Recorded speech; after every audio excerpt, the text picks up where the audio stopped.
উত্তেজনা, কান্না আর উদযাপনে শেষ হলো ক্লাব ফুটবলের সবচেয়ে জমজমাট আসর। শেষ দিনে মাঠে নেমেছিল সব বড় দল। স্পটলাইটটা ছিল আর্সেনালের ওপর। দীর্ঘ ২২ বছরের খরা কাটিয়ে ইংলিশ প্রিমিয়ার লিগের ট্রফি পুনরুদ্ধার করেছে গানাররা। আগেই শিরোপা নিশ্চিত করা মিকেল আর্তেতার দল শেষ দিনে বাঁধ ভাঙা উল্লাসে মেতেই মাঠ ছেড়েছে। মৌসুমের শেষ ম্যাচেও দারুণ এক জয় পেয়েছে তারা। ক্রিস্টাল প্যালেসের ঘরের মাঠে ২-১ ব্যবধানে জয় তুলে নেয় আর্সেনাল।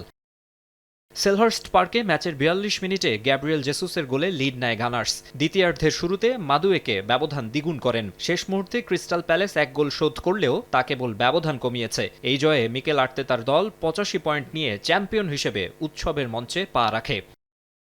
ম্যানচেস্টার সিটির ক্ষেত্রে চিত্র ছিল ভিন্ন। ডাগআউটে এটাই ছিল মাস্টারমাইন্ড পেপ গার্দিওলার শেষ ম্যাচ। তবে বিদায়টা মোটেও সুখকর হয়নি তার। ঘরের মাঠে অ্যাস্টন ভিলার কাছে ২-১ গোলে হেরেছে সিটিজেনরা। বিদায় বেলায় গার্দিওলার চোখে জল, আর সিটির হার যেন এক আবেগঘন অধ্যায়ের জন্ম দেয়। ম্যাচের ২৩ মিনিটে সিটির হয়ে সেমেনিও গোল করেন। তবে দ্বিতীয়ার্ধে খোলস ছেড়ে বের হয় অ্যাস্টন ভিলা। তারকা স্ট্রাইকার অলি ওয়াটকিন্সের জোড়া গোলে সিটির জয় ছিনিয়ে নেয় তারা। এই হারের পরও ম্যান সিটি ৭৮ পয়েন্ট নিয়ে লিগের রানার্স আপ পজিশন ধরে রাখে। অ্যানফিল্ডে সব আলো কেড়ে নিয়েছিলেন মোহাম্মদ সালাহ। অলরেডদের জার্সিতে নিজের শেষ ম্যাচ খেলে দর্শকদের কাঁদিয়ে বিদায় নেন এই মিশরীয় কিংবদন্তি। তার বিদায়ী ম্যাচটা জিততে পারেনি লিভারপুল। প্রথমার্ধ গোলশূন্য থাকার পর ৫৮ মিনিটে জোন্স গোল করে অলরেডদের লিড এনে দেন। তবে এই আনন্দ বেশিক্ষণ স্থায়ী হতে দেয়নি ব্রেন্টফোর্ড। ৬৪ মিনিটে সমতায় ফেরে তারা। শেষ পর্যন্ত ড্র নিয়েই মাঠ ছাড়ে দুদল।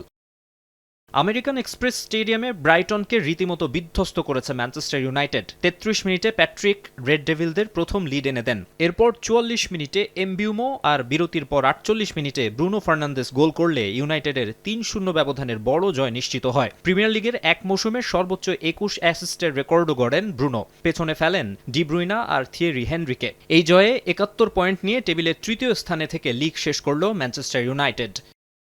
এদিকে রেলিগেশন শঙ্কা মাথায় নিয়ে দুর্দান্ত পারফর্ম করেছে টটেনহ্যাম। এভারটনের বিপক্ষে ১-০ গোলের এক অবিশ্বাস্য জয় তুলে নিয়ে নিজেদের প্রিমিয়ার লিগে টিকিয়ে রাখল তারা। ঘরের মাঠে এভারটনের বিপক্ষে আক্রমণ পাল্টা আক্রমণের এই ম্যাচে প্রথমার্ধের ঠিক শেষ মুহূর্তে ৪৩ মিনিটে পালহিনহা গোল করে স্পারদের এগিয়ে দেন। দ্বিতীয়ার্ধে ওই লিড ধরে রেখে ১-০ ব্যবধানের মূল্যবান জয় নিশ্চিত করে টটেনহ্যাম। মাকসুম আলম খান, সময় সংবাদ।